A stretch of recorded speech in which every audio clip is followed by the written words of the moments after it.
Hey ladies and gentlemen, welcome back. This is HD and I'm back for another HD Pro Game broadcast. I have been somewhat sick the last couple of days, so I haven't really been able to play that many games on ladder. So I am going to be casting some pro games here, and this is the top rated replay of the week. It is with Dimaga versus AnotherDay, and this is, I believe, in the IEM, or it may be just an exhibition matchup on Battle.net. But either way, this is the top rated replay of the week, and surprise, surprise, it is going to be a Zerg versus Zerg, which I had my head scratching when I saw this. Top rated replay of the week, but it's a ZVZ. Hopefully it's going to be pretty interesting. It is going to be on Lost Temple, in fact, and both players have actually spawned in the cross positions, and we actually, look at this, that's actually very nice. Dimaga not actually going all the way to scout over here, because usually in a Zerg versus Zerg, you know, if the Zerg player did scout here, then the Overlords would have crossed already. So Dimaga just being a little extra smart, and he's going to get a little bit extra scouting time with that Overlord, moving it away a little bit earlier.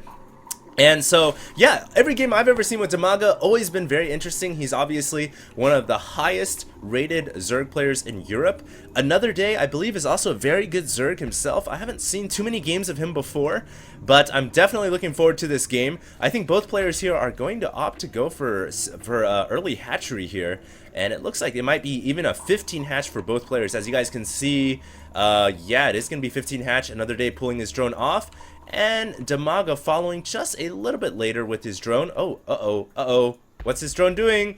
What's his drone doing? The drone is actually, okay, that's very nice. Hiding the drone so that AnotherDay's drone would not be able to block the hatchery. So that's a little bit of a small maneuver that really makes it guaranteed that Dimaga is going to be able to get that hatchery down and not have the drone block that. And obviously, if you guys play Zerg, you know how annoying it is when your hatchery gets blocked by a drone, a probe, or an SCV. It really messes up your build. And so Dimaga just being that little extra cautious, that little extra move, every little bit really counts. We can see now both players going for their spawning pool, and everything is looking super standard at this point. I'm really interested to see how this game unfolds. So as I said before, top rated replay.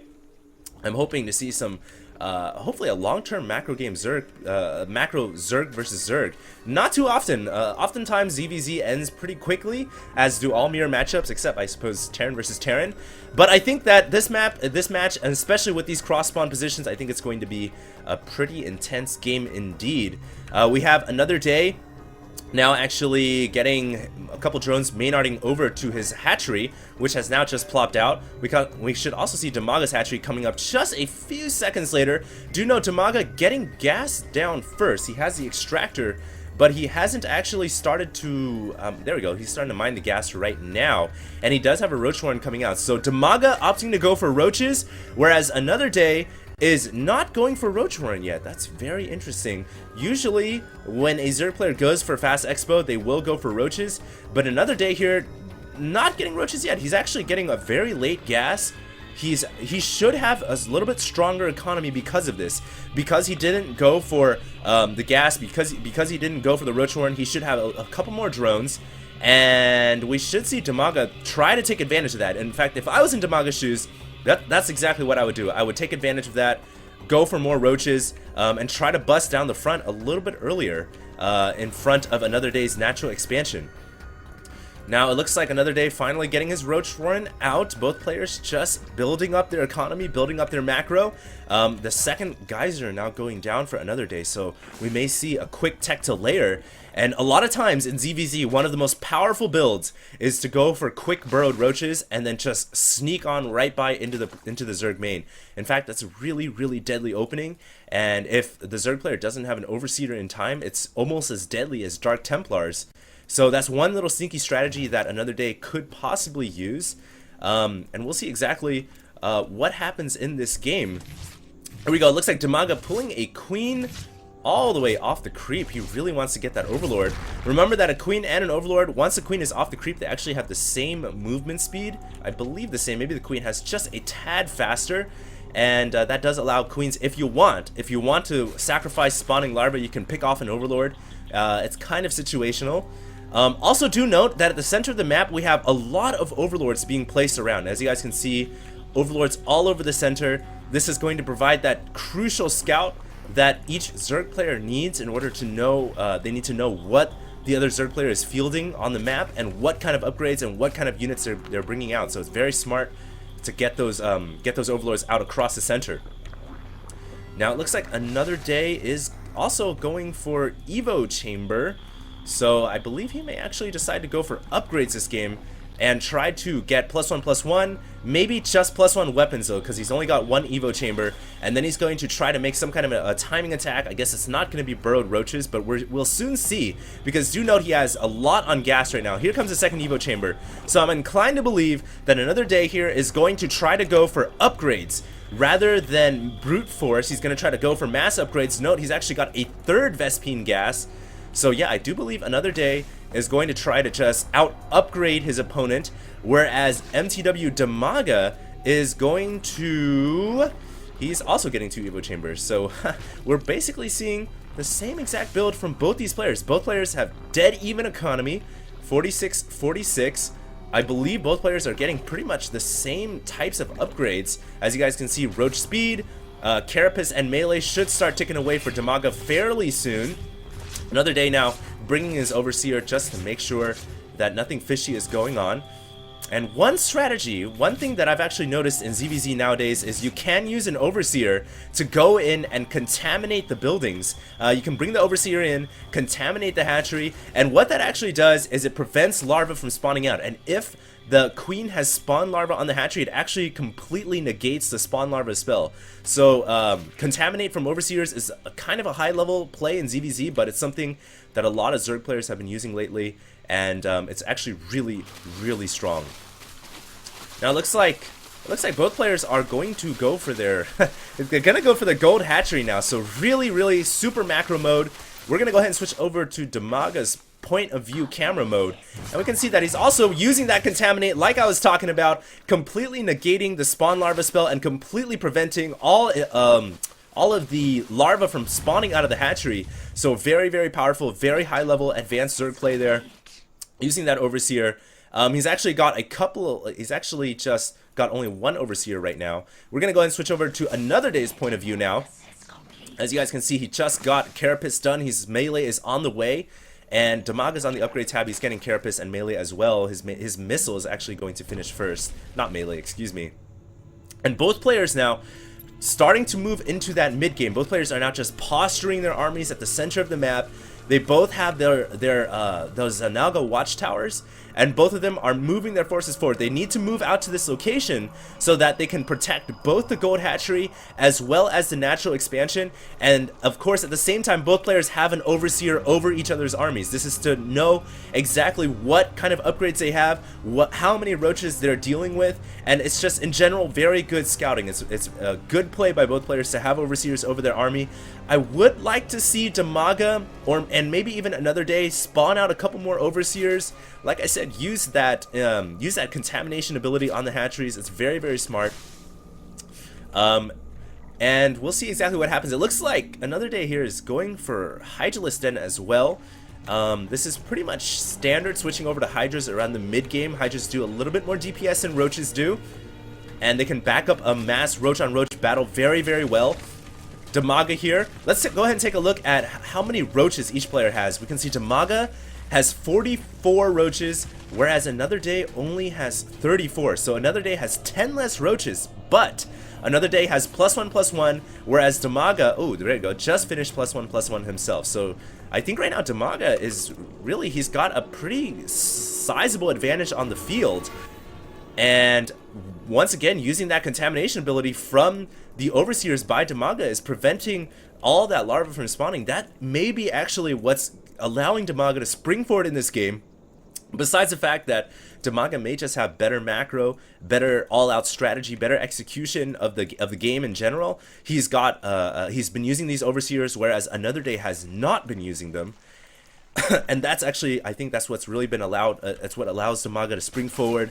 He has a couple more roaches. He's got a somewhat larger army on the field. And I think both players now, they're just going to build up their armies, and eventually we're going to see that one massive battle against both these players, and we're going to figure out exactly who comes out ahead. Both of them just chilling right now, just waiting. So let's go ahead and take a look over at AnotherDay's main base. He does have Infestation Pit going down. Usually going for infestors if your opponent is going for mass roach, mass hydra, not exactly the best idea. Infestors are better against mass ling, mass muta, but I think that infestation pit primarily just so AnotherDay can go up to hive technology, and I wouldn't be surprised to see Dimaga also going. Yeah, we have the infestation pit going down over here as well as upgrades for both players. So both players really teching up that upgrades, trying to build up their army. Looks like the Overseer finally gets picked off by Dimaga. And it looks like Dimaga has finally maxed out his army. He is now at 200-200. AnotherDay also at 200-200. And this is the moment we have been waiting for. 15 minutes into the game, we're finally going to see some action. Looks like Dimaga going to engage a very massive battle. Both armies have +2/+2. I think AnotherDay might have a better, more Hydras here, and the Hydras really going to make the difference because they do so much more damage than Roaches do. Dimaga here may be in a lot of trouble. I don't know if this was a good attack at all. He didn't have enough Hydras, and wow. Also remember that AnotherDay had the creep bonus, and that allowed his units to get a little bit more speed bonus to move forward after they had killed off their target. And I think that Dimaga right there just made a huge costly mistake. And this very well could just be the game.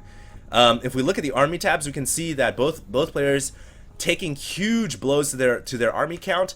Dimaga now is a little bit below. He has to rebuild. Remember that AnotherDay has 2 hatcheries towards the north, so Dimaga is running out of time. In fact, if Dimaga does not do something soon, he is going to get out macroed by AnotherDay. And this entire time I thought Dimaga was the one who was ahead, but that just goes to show that one small misattack, one small battle can really cost you the game. Dimaga knows he's in a dire situation right now. I did see a Spire going up for one of these players, so I do believe one of these players is going for Spire. Oh, look at that. AnotherDay going for Greater Spire, so he's going to bring out some Broodlords, and this almost never happens in ZVZ because Roach Hydra is so powerful that if a Zerg player is able to tech up and bring out Broodlords out of the blue, it almost spells certain defeat and certain victory for the player who has the Broodlords and certain defeat for the player who doesn't. So right now, Dimaga needs to make something happen. Looks like a random infestor coming out here, gets one fungal growth off. Doesn't really make a difference. I think that Dimaga here is pretty much in a very bad situation. He has 60 drones, under 75, but the drone count really isn't what makes a difference right now. What makes a difference is the fact that AnotherDay has 2 hatcheries over here, and the main thing is the gas. The Vespene gas is going to be the crucial factor in this matchup. In fact, I'm surprised AnotherDay didn't get additional geysers already over there. I would like to see him transfer some more of the workers from the Gold Expo, in fact, over to mine more gas, because right now, if AnotherDay indeed is going for Broodlords, he needs a lot. And I mean a lot of Vespene gas. And you guys can see right now 3 Corruptors on the way. So we're gonna have potentially 3 Broodlords in the game, and that might be all that AnotherDay needs to seal this victory, to take this win. Dimaga right now, he's at 199 at 200 as well. He does not have Hive technology, so he cannot get the all-important +3/+3 weapons upgrades and Carapace upgrade, and he cannot get the Hive units like the Broodlord, like the Ultralisk. I'm actually surprised AnotherDay is not getting Carapace, or there we go, he has Carapace on the way. I guess he's really saving that crucial gas so he can get the Broodlords out. In fact, we do have one Broodlord on the way. If I could find it, there's one right there. And, oh, I don't know what that was about. Apparently AnotherDay said that Roach was a traitor and he decided to kill that Roach off. So I don't know what that was about, but it looks like Dimaga is going to come around the backside. This is the time he needs to make an attack happen before the Broodlords come out, because those Broodlords are going to make such a huge difference. Dimaga is fighting through a brick wall right here. 2 more Broodlords about to pop. Dimaga has no anti-air whatsoever, and he just realized right now, holy crap, I need to get Spire. So his Spire is now on the way, but it may be too late. The Broodlords here, Broodlings flying. Okay, so the Broodlings actually fly, and then they come back if the opponent goes too far away. But I think Dimaga just realized he is in a crap load of trouble. He's now trying to get 21 Hydralisks so he can deal with the Broodlords. But even Hydras, unless they have creep, they have a very difficult time hitting the Brood Lords, especially if the Brood Lords stay over the Roaches and Hydras, man. That's really, really hard to deal with. And on top of that, Another Day has 199, whereas Dimaga has 154. This could be a pretty big upset here, considering I think Dimaga was a favorite to win this game. A long-term ZBZ, Dimaga trying to get his forces where he can mass up a big enough ball. He gets his Hydras in range of the Brood Lords. He's going to pick off all the Brood Lords. So that's a nice play right there. But I don't know at the end of the day if he can deal with the ground army. And I think that Another Day is going to take this game. Very solid play by both these Zerg players. But Another Day showing how much more important it is to get that fast tech up, get to that high tech, and get those Brood Lords out. And that was actually what sealed the game for Another Day. So I'm not exactly sure why that was rated the top replay of the week. That was a pretty standard ZVZ in my opinion. It was definitely a good game watching both players duke it out at the long-term late stage, which isn't very common in Zerg versus Zerg. But at the end of the day, I think the real reason why is because Dimaga might have been the favorite to win that game, and he kind of got upset by Another Day. But anyways, that was a good game. ZVZ, I'm going to go ahead and cast a couple more pro games here. Haven't been really playing ladder all too much, but I will be getting back to daily ladders once I'm feeling up to back up to 100% again. And I just want to thank you guys for staying tuned and continuing to watch the StarCraft 2 videos. HD, signing out.